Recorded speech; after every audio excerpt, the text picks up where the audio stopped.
Na aula de hoje, relacionaremos o vetor clássico ao estado quântico, ou seja, vamos fazer uma introdução intuitiva ao produto interno e às bases computacionais. Aqui no slide 1, nós vamos falar o objetivo da aula, que é apresentar a transição conceitual e matemática de vetores clássicos para estados quânticos. Vamos explorar o produto interno como ferramenta fundamental para análise de componentes e ortonormalidade. Vamos introduzir a notação de Dirac, que são os Bras e os Kets, e a base computacional para qubits. Aqui no slide 2, nós veremos que no plano cartesiano bidimensional, a base padrão é composta por dois vetores unitários e ortogonais. E estes são definidos como vetor unitário E1 é igual ao vetor coluna 1, 0, vetor unitário E2 é igual ao vetor coluna 0, 1. Qualquer vetor neste plano pode ser expresso como uma combinação linear desses vetores base,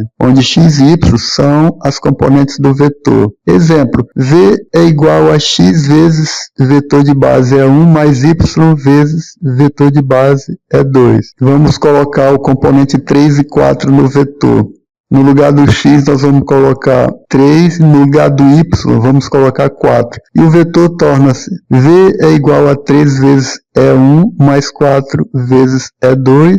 Isso aqui é igual a 3 vezes, no lugar do vetor de base, nós colocamos o vetor coluna 1, 0, mais 4 vezes E2. No lugar do vetor de base, E2, colocamos o vetor coluna 0, 1. Isso dá 3 vezes 1, 3, 3 vezes 0, 0, 4 vezes 0, 0, 4 vezes 1, 4. Somando esses dois vetores colunas, temos um vetor coluna resultante 3, 4. Aqui o vetor V ele é construído pela soma ponderada dos vetores base, resultando em suas coordenadas cartesianas. No slide 3, vamos observar que o produto interno também é conhecido como produto escalar. É uma operação que toma dois vetores e retorna um escalar. Para dois vetores U e V em R2, representados como vetores coluna U igual ao vetor coluna U1 e U2,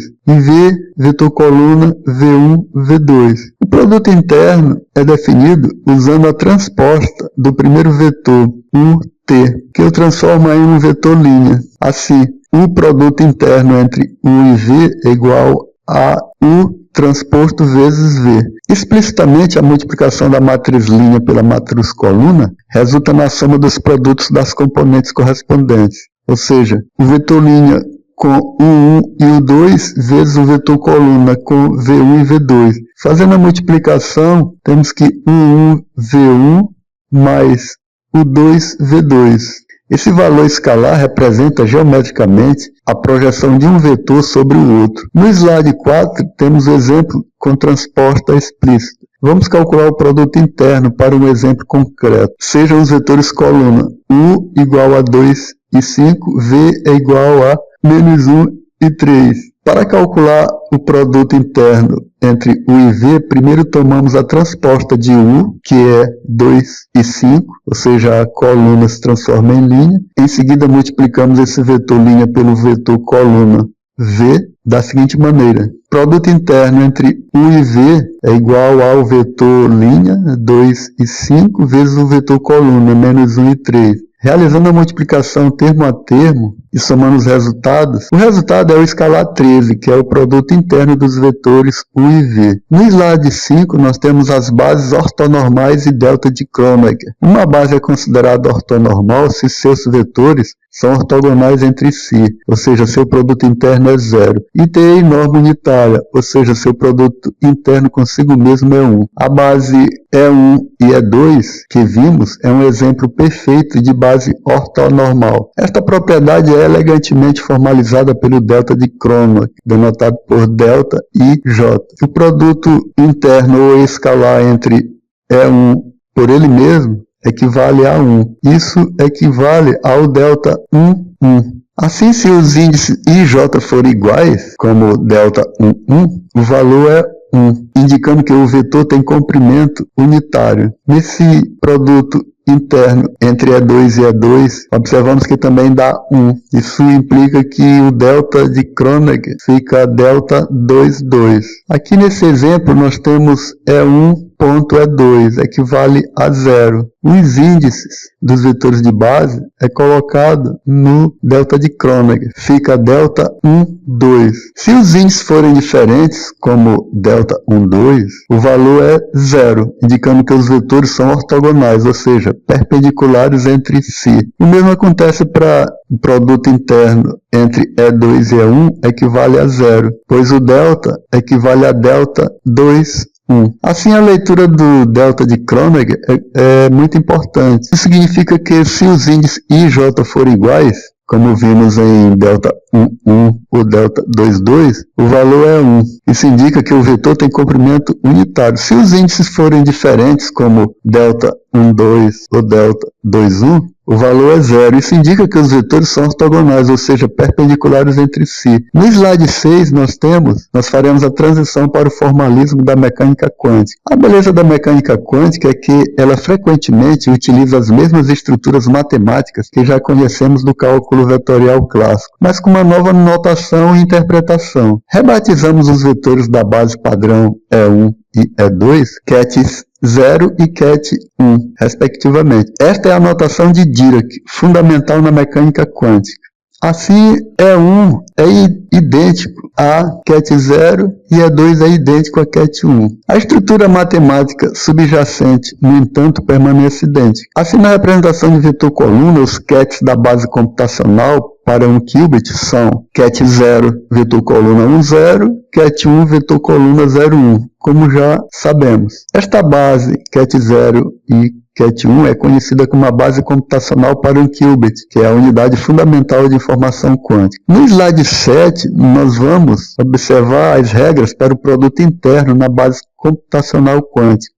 Vamos observar que as regras para o produto interno na base computacional quântica são uma transposição direta das regras da base clássica, mantendo a propriedade de ortonormalidade. Aplicando as regras do produto interno, temos que o produto interno entre o Bra0 e o ket0 é 1, o produto interno entre o Bra1 e o ket1 é 1, e o produto interno de um vetor consigo mesmo é 1. Observe que Bra0 e ket0 é igual a 1, e Bra1, ket1 é igual a 1. E o produto interno entre vetores diferentes equivale a 0. Por exemplo, Bra0, ket1 é igual a 0, Bra1, ket0 é igual a 0. Então, de novo, essas relações confirmam que as bases ket0 e ket1 é de fato uma base ortonormal no espaço de Hilbert, de um qubit. No slide 8, vamos representar um estado quântico. O estado quântico geral, denotado por ket-psi em um espaço de Hilbert de 2 níveis, que representa um qubit, pode ser expresso como uma superposição linear dos estados base ket0 e ket1. Isso significa que o qubit pode existir em uma combinação de ambos os estados simultaneamente, ou seja, para um qubit psi-ket, ele será igual a alfa vezes ket0 mais beta vezes ket1. Aqui o alfa e o beta são amplitudes complexas, e a condição de normalização exige que o quadrado do módulo de alfa mais o quadrado do módulo de beta seja igual a 1. Na representação de vetor coluna, esse estado geral se torna psi-ket é igual ao vetor coluna alfa e beta. Por exemplo, se tivermos um estado com amplitudes 3 e 4, ainda não normalizado para simplificar o exemplo, ou seja, se tivermos psi-ket igual a 3 vezes ket0 mais 4 vezes ket1, isso vai ser idêntico ao vetor coluna 3 e 4, porque basta substituirmos ket0 e ket1 pelos seus respectivos vetores colunas. Essa notação de vetor coluna é uma forma compacta e conveniente de representar o estado quântico. Por isso, no slide 9, vamos tentar interpretar o produto interno com relação a seus componentes, entre aspas. Uma das interpretações mais importantes do produto interno na mecânica quântica é que ele nos fornece a componente de um ket na direção de um Bra. Mais precisamente, ele nos dá a amplitude de probabilidade de encontrar o estado do ket na direção do Bra. Vamos calcular, por exemplo, o produto interno entre Bra0 e ket-psi, onde psi é dado por alfa vezes ket0 mais beta vezes ket1. Assim, o produto interno entre Bra0 e ket_psi é igual a vetor linha 1, 0, vezes o vetor coluna alfa, beta. Fazendo as multiplicações, 1 vezes alfa mais 0 vezes beta, 1 vezes alfa mais 0 vezes beta, isso nos fornece o alfa. A leitura disso é que alfa é a amplitude de probabilidade de encontrar o estado psi ket na direção ket0. O quadrado do módulo dessa amplitude, ou seja, o quadrado do módulo de alfa, nos dá a probabilidade real de medir o estado ket0. De modo similar, para a componente na direção ket1, temos que o produto interno entre Bra1 e ket_psi, fazendo as devidas contas, equivale a beta. Aqui, beta é a amplitude de probabilidade de encontrar o estado psi na direção ket1. E o quadrado do módulo de beta é a probabilidade de medir o estado ket1. No slide 10, vamos ver operadores com Bras e ket. Na mecânica quântica, operadores são entidades matemáticas que agem sobre estados quânticos para transformá-los ou extrair informações. Operadores básicos podem ser formados pelo produto externo de Bras e ket, como já vimos antes. Temos aqui o produto externo ket0, Bra0, ket1, Bra1, ket0, Bra1, ket1, Bra0. A interpretação desses operadores é sequencial. O Bra atua primeiro sobre o ket, à sua direita, e se extrai a componente do estado na direção especificada pelo Bra, resultando em um escalar, ou seja, uma amplitude. O ket atua em seguida, multiplicando esse escalar. Ele recoloca essa componente na direção indicada pelo ket. Vamos ver um exemplo com o operador ket0 Bra1, agindo sobre o estado ket_psi.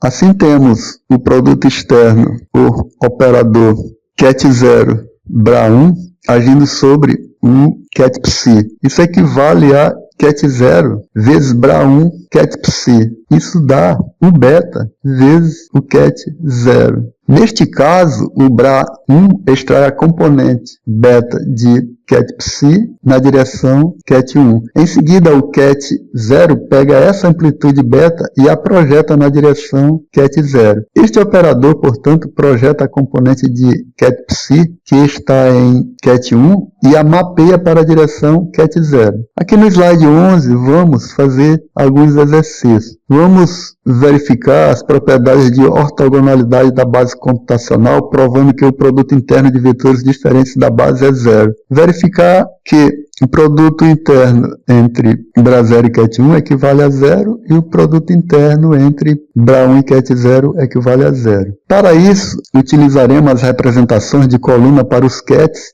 e a representação de linha, que é o conjugado hermitiano do ket, como já vimos, para os Bras. Assim, ket0 é o vetor coluna 1, 0 e ket1 equivale ao vetor coluna 0, 1. Isso também já sabemos. Vamos fazer o cálculo para Bra0 ket1. Basta você substituir Bra0 pelo seu vetor correspondente linha e ket1 pelo seu vetor correspondente coluna 0, 1. Multiplicando os elementos correspondentes e somando, que equivale a 0. Aqui no segundo exemplo, temos o Bra1 com o ket0. Substituindo o Bra1 pelo seu vetor linha e o ket0 pelo seu vetor coluna, multiplicando os elementos correspondentes e somando, temos que equivale a zero. Ambos os resultados confirmam a ortogonalidade dos vetores da base computacional, que é um pilar fundamental para a construção de espaço de Hilbert. No slide 13, vamos tentar demonstrar como expressar um estado quântico dado em termos de superposição de kets, base como um vetor coluna explícito. No exemplo, escreva o seguinte estado: ket_psi equivale a 3 vezes ket0 mais 4 vezes ket1. Escreva esse estado como vetor coluna. Para fazer isso, substituímos as representações de vetor coluna para os kets base ket0 e ket1. Sabemos que ket0 é o vetor coluna 1, 0 e ket1 é o vetor coluna 0, 1. Vamos realizar a multiplicação escalar e a soma vetorial. Faremos 3 vezes vetor coluna 1, 0 mais 4 vezes vetor coluna 0, 1. Primeiro multiplicamos cada vetor pelo seu escalar correspondente. Portanto, o estado ket_psi pode ser representado como o vetor coluna 3, 4. Esta é a representação explícita do estado no espaço de Hilbert. Nesse próximo exercício, vamos calcular as amplitudes de probabilidade de um estado quântico em relação aos estados base utilizando o produto interno. Vamos calcular BRA0 ket psi, BRA1 ket psi, onde é dado ket psi como vetor coluna 3, 4. BRA0 ket psi é igual à linha 1, 0 vezes a coluna 3, 4.